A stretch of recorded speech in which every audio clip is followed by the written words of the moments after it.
The Invisible Leash. Ready to go, Zach?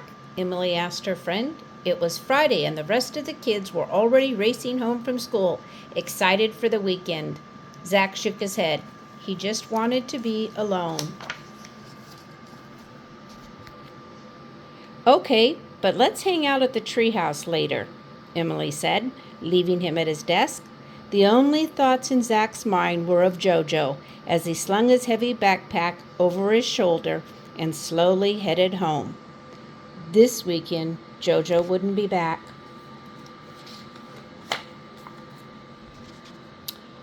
Jojo had been Zach's best friend in the whole world. They played frisbee on the weekends. Together, they hiked the hills and trails near Zach's home. And when the moon was full, they howled together as it smiled down upon them.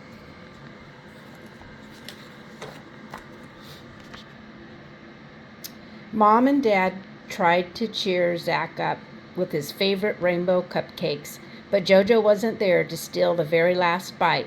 Cupcakes aren't the same without Jojo, Zach said, and pushed his plate away. We'll adopt another dog as soon as you're ready, buddy, Dad reassured him. But Zach wasn't interested. No other dog, Dad, never. I just want Jojo back. Zach stomped off, and when his bedroom door slammed, it shook the whole house with sad.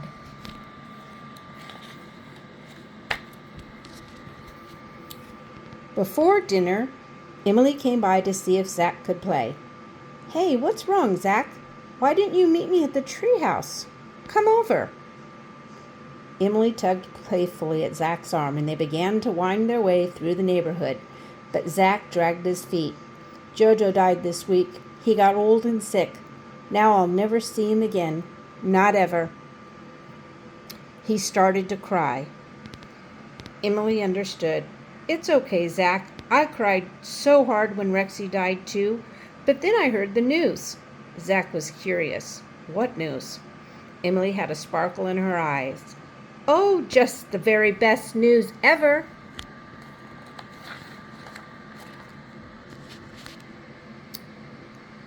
Rexy and I will always be connected, Emily continued, just like you and Jojo. Huh? Zach blinked. That makes no sense. How can you be connected to someone that's gone? Emily held out her hands. Because they're not all the way gone. See? Zach squinted and stared, but he only saw the air. Are you playing a trick on me? Because I can't see a thing. I know, but the invisible leash is the realest thing in the whole wide world, Zach. When our pets aren't here anymore, an invisible leash connects our hearts to each other forever.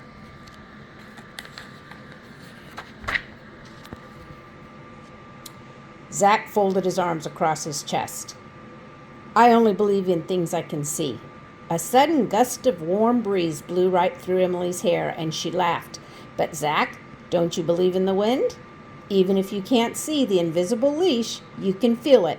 That's what we found out the night that Rexy died. Zach was getting annoyed. There's no such thing as an invisible leash. Grandpa said his grandpa told him about the leash when he was a little boy and his dog Louie died. He said it stretches to this place beyond where our eyes can see, all the way to where our pets have gone.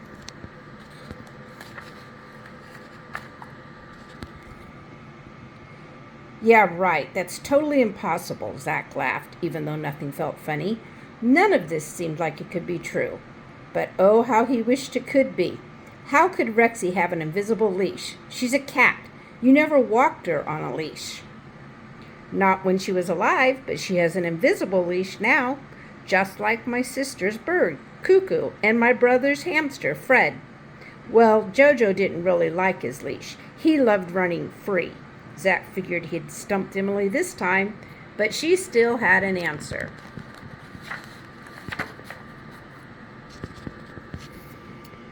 It's not a leash that ties our bodies. It's a leash that connects our hearts. When you love an animal and they love you back, That gives the invisible leash the magic power of infinity to stretch from here all the way to the beyond. Zack wanted to know more. Where exactly is the beyond? Do you mean like another planet way out in space? There and everywhere, answered Emily. Grandpa says the beyond can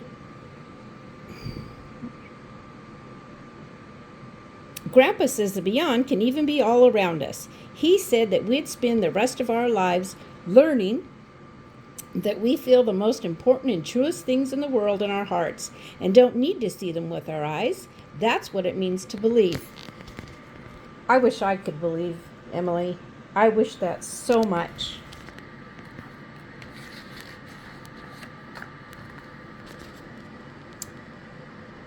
Zack began to wonder as they watched the moon rising over the valley.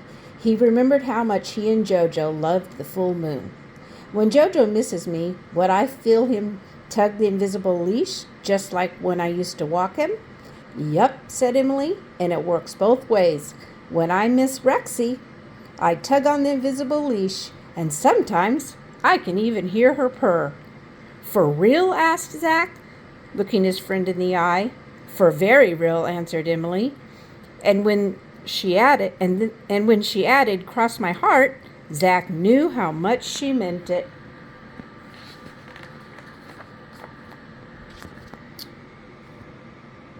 When warm winds swirled around the two friends, gazing at the evening sky, frogs croaked and crickets started chirping as the stars began to gather. Soon a smile widened across Zack's face. Emily, what if Jojo and Rexy have been looking at the very same moon we're looking at? So they're with us right now. Oh, Zack, she jumped up. I never thought of that before. The very same moon. Now I feel Rexy tugging her invisible leash this very second.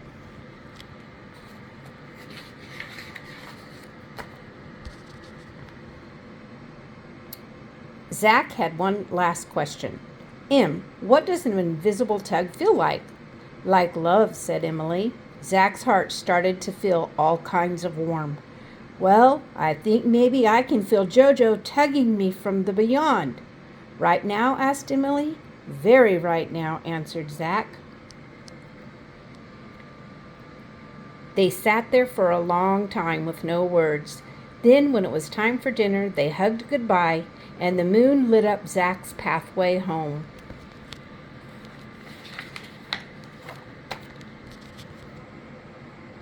Later that night, Zack looked again at the moon, now glowing full and bright in his window. He was almost positive that he could hear the sound of Jojo beginning to howl, just like he used to. And so he joined in. When they were done, Zack saw Jojo's sparkling brown eyes looking deeply into his. This did not feel like any dream. This felt real. And for the first time since Jojo died, Zack fell asleep happy.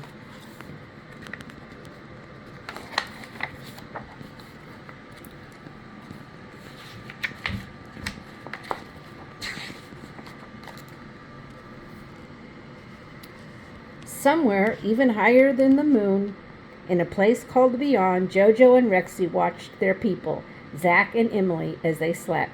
Jojo ran in circles and barked with joy. We love our people so much. Rexy rolled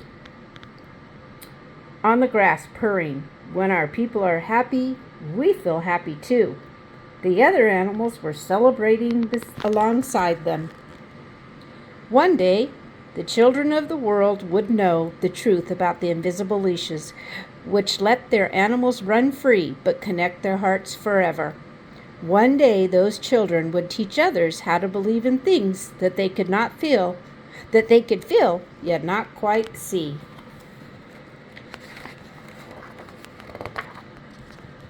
In the still of night, Zack, Emily, and the rest of the world's children were now fast asleep in their cozy, comfy beds. And as the moon smiled down upon them from high above, it lit up the millions and billions of invisible leashes, connecting them all.